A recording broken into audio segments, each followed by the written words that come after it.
Le débat dans cet effet patrimoine spécial assurance vie versus assurance vie luxembourgeoise, justement, quelle assurance vie choisir pour 2025?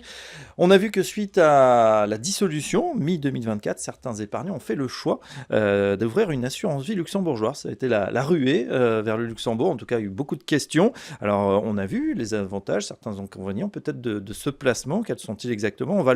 On va repréciser tout ça avec nos invités.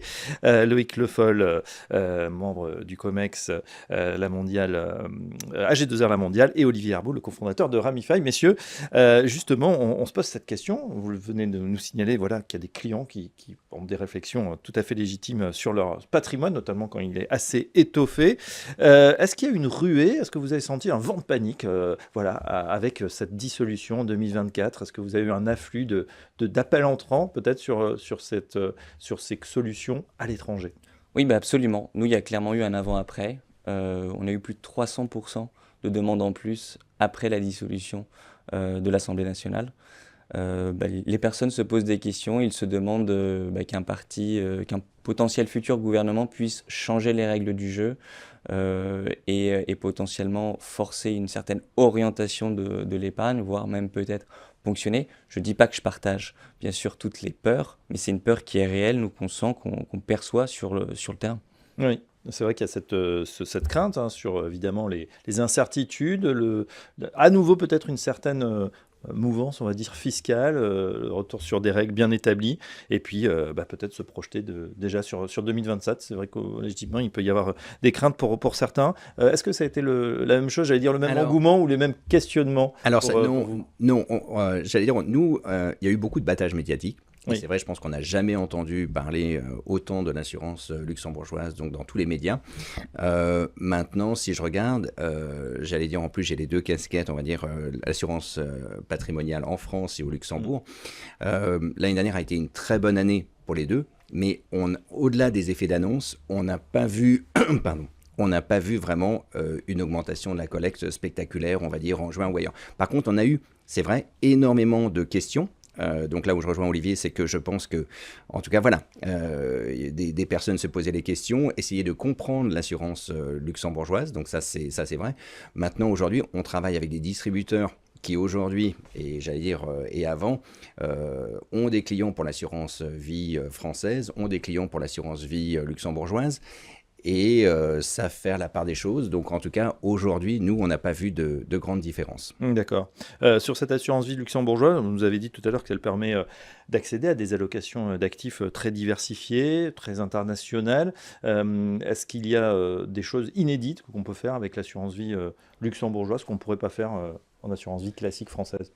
Bien sûr, on va dire, l'assurance vie française est beaucoup plus protectrice, notamment sur des notions de liquidité ou d'absence de liquidité.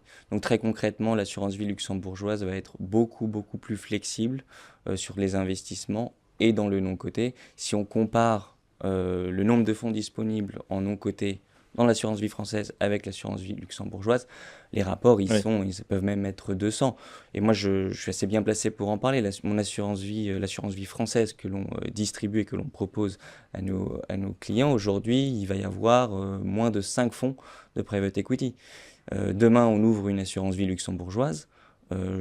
Techniquement, je peux en proposer 1000. Alors, il y a des Donc conditions, ça il va faut être quoi? C'est s'assurer. la dette privée, des infrastructures, Dette privée, private equity, infrastructure. Encore une fois, on peut même faire du titre vif, on titre peut vif, même faire du type de sa société? non-coté au titre de sa société. C'est extrêmement, extrêmement large. C'est pour ça que c'est aussi très dur pour moi de lister toutes les options ici. D'accord, ouais, ça serait trop long, effectivement. Est-ce qu'il y a des aménagements? On sait que les gens veulent du sens aussi pour leur placement. On parle beaucoup d'investissement ESG, même si ça a eu un petit peu moins le vent en poupe ces derniers temps. C'est quelque chose qui vous est demandé voilà, sur les assurances vie luxembourgeoises également? En tout cas, nous, on le propose et on le propose assez fortement. On a une équipe de recherche spécifique où on essaie absolument de retirer tout ce qui pourrait être considéré comme du greenwashing pour vraiment se concentrer sur une limitation de l'augmentation à la température. C'est demandé. Je reconnais que je m'attendais à ce qu'il y ait un engouement beaucoup plus fort de la part du marché. Nous, on n'est pas là pour forcer un investisseur à miser sur tel ou tel segment, telle ou telle valeur. Donc on le propose, mais pour autant, je trouve que la demande est encore assez mesurée actuellement, notamment sur l'assurance vie luxembourgeoise. Oui. En France, en revanche, on a l'impression Alors, on entend parler de la part de l'industrie, c'est-à-dire des conseillers en gestion de patrimoine qui doivent se mettre à se fermer article 8, article 9, l'ISR, on en parle beaucoup. Est-ce que ça infuse dans le public? Est-ce que ce sont des demandes ou finalement Alors c'est non, l'industrie qui s'y met? je rejoins complètement Olivier, hein. Je pense que, alors on voit qu'il y a une tendance de fond, oui, mais je pense que ça va mettre du temps avant qu'on voit vraiment les résultats. Et c'est-à-dire qu'aujourd'hui, les investisseurs, on va dire les clients patrimoniaux, cherchent quand même avant tout la performance. Donc il faut que ce soit de l'article 8, de l'article 9, avec une très bonne performance aussi. Voilà, performance financière et ensuite peut-être extra-financière, c'est encore mieux. C'est ça. Mais par contre, on voit que la tendance de fond, elle y est. Oui. Mais c'est vrai qu'on ne peut pas dire que c'est pas une révolution, en tout cas aujourd'hui, quoi. Quelle stratégie adopter voilà, pour les épargnants qui nous regardent? Comment faire son choix finalement? Alors, première limite peut-être ou barrière à l'entrée, la somme, vous l'avez dit, Bien sûr. 250 000 euros, c'est un minimum ou est-ce qu'il y a des petits contrats luxembourgeois? Est-ce que ça existe? Je ne sais pas s'ils sont petits, en tout cas, on essaye avec toute l'industrie, notamment avec AG2R La Mondiale et Loïc, on essaye d'innover, de faire notamment baisser ce ticket d'entrée. C'est la réalité aujourd'hui, c'est à partir de 100 000 euros, donc grosse innovation déjà en ce sens.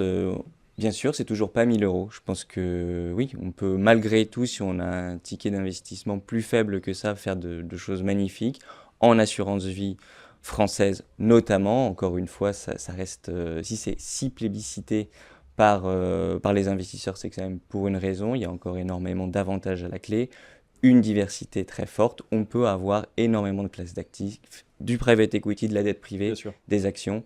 Donc ça reste encore très pertinent, mais le ticket reste encore limitant. On a beaucoup parlé d'investissement au niveau des règles de transmission, parce que ça sert aussi Bien à ça, sûr. l'assurance vie, ce sont les mêmes qu'en France au niveau du Luxembourg?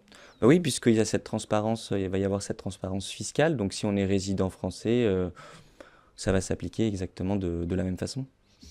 Ok, on passe à notre volet digitalisation, puisque c'est votre proposition chez Ramify, effectivement, et puis on sait que bien sûr les équipes d'AG2R La Mondiale se sont penchées. On parle beaucoup d'intelligence artificielle, on parle beaucoup justement de numérisation, bien sûr des contrats. Pour autant, on a l'impression que voilà, les Français, en tout cas les parents français, ont toujours besoin de ce contact. Alors est-ce que c'est pas une opposition finalement quand on a beaucoup d'argent? Est-ce qu'on va vers sa banque privée ou est-ce qu'on se dirige maintenant de plus en plus vers des acteurs 100% digitaux? Moi, je pense pas que c'est une contradiction. Je pense que ce sont deux choses différentes. L'intelligence artificielle, nous, à titre personnel, nous aide beaucoup. Oui. Mais c'est pas pour autant qu'on supprime le niveau du conseil et qu'on va dire aux personnes, allez sur ramify.fr et maintenant vous vous débrouillez. Vous allez C'est pas parler du à un tout le robot. cas. Voilà, c'est pas du tout le cas. C'est pas ce que l'on souhaite faire. Effectivement, je pense que l'humain, pour comprendre exactement le projet du client final est fondamental. Et en tout cas, nous, on ne souhaite pas le supprimer. Qu'est-ce que l'on va nous supprimer? En tout cas, qu'est-ce qu'on fait de différent par rapport à une banque privée classique? Une banque privée classique, aujourd'hui, si on résume, sur 10 étages, il va y en avoir 9 qui vont être des fonctions support. Et une qui va être finalement, qui va parler, qui va travailler pour le client. Nous, ce que l'on fait, et notamment avec des outils de l'IA, c'est qu'on renverse ce rapport de force. C'est-à-dire qu'on a une équipe de tech, et c'est pas un gros mot, qui va s'occuper de tout digitaliser. Effectivement, le conseiller ne va pas recopier votre bulletin de souscription à la main. Je suis pas sûr que ce soit un besoin nécessaire pour le client final, mais ce conseiller maintenant va pouvoir se concentrer à 100% vis-à-vis du client sur sa plus-value. C'est comment bien conseiller l'investisseur qui me parle et qui a un projet d'investissement. Ça, c'est plutôt une bonne nouvelle. Le Foll aussi, chez AG2R La Mondiale, hein, il y a eu un réel effort ces dernières années sur la digitalisation. Tout à fait. Mais donc, comme le dit aussi Olivier, hein, donc, c'est-à-dire c'est la digitalisation, mais avec, j'allais dire, l'humain au milieu de tout ça, notamment là dans la partie épargne patrimoniale, parce que donc on pense que c'est on va dire, c'est un univers où la confiance, l'empathie ont des rôles extrêmement importants. On parle maintenant de conseillers augmentés, notamment justement avec l'intelligence artificielle. Donc, on y croit beaucoup. On développe beaucoup de choses à ce niveau-là. Donc, récemment, on vient de lancer donc, notre propre, j'allais dire, moteur d'intelligence artificielle en interne, hein, qui se base sur les chats GPT, Mistral et autres. Donc, on est en train de développer un petit peu des cas d'usage, mais l'idée, c'est de pouvoir effectivement l'utiliser à court terme, à moyen terme, pour, j'allais dire, pour aider nos partenaires, pour aider nos assurés et leur apporter un meilleur service. Est-ce que vous constatez une dynamique, Olivier Herbouch et Ramify, sur justement ce qu'on appelle les ultra high net worth, voilà, des gens qui ont plusieurs millions d'euros, ou des fois dizaines de millions d'euros, justement vers ce digital, ou est-ce qu'il y a toujours ce besoin de réassurance avec un conseiller en physique, même, ou en visio? Alors nous, aujourd'hui, ce qu'on a réussi à faire, et plus de 4000 investisseurs nous font confiance, c'est des personnes qui vont investir entre 100 000 et 5 millions d'euros.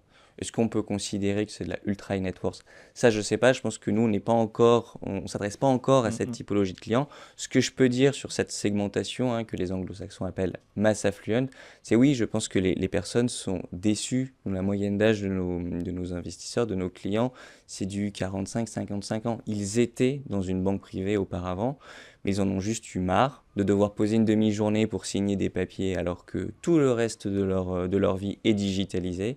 Ça, maintenant, ça ne fonctionne plus.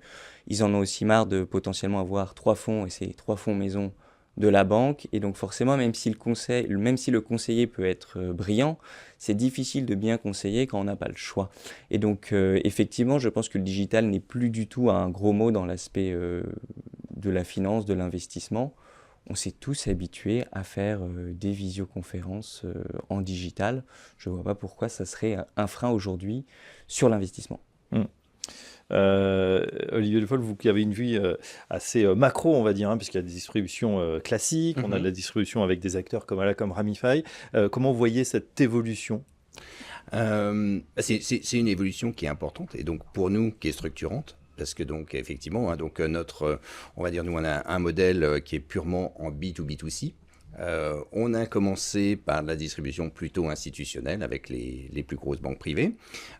Maintenant aussi, et depuis quelques années, donc c'est la distribution à travers les multifamily office, les CGP, plateformes et autres, hein, qui est extrêmement aussi importante pour nous parce que c'est un segment qu'on voit grandir.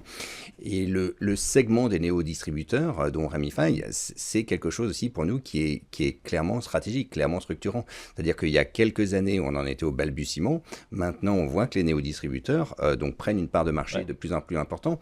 Et pour moi, ça adresse des besoins différents en termes de segmentation de clients. C'est-à-dire qu'on va toujours avoir des clients qui vont s'adresser à leur banque privée, on va avoir des clients qui vont préférer s'adresser à des CGP, à des multifamily office, et on va avoir des clients, et on en a de plus en plus, qui vont s'adresser à des néo-distributeurs. Donc, et nous, quelque part, l'idée, c'est de pouvoir adresser tous ces canaux de distribution. Tous ces segments, et c'est pour ça que vous les suivez attentivement. Voir Absolument. Que vous êtes partenaire avec, en tout cas, Assurance Vie classique ou Assurance Vie luxembourgeoise. On voit que ça dépend vraiment de son profil, de son appétence. Et puis après, on a tous ces canaux en physique, en digital.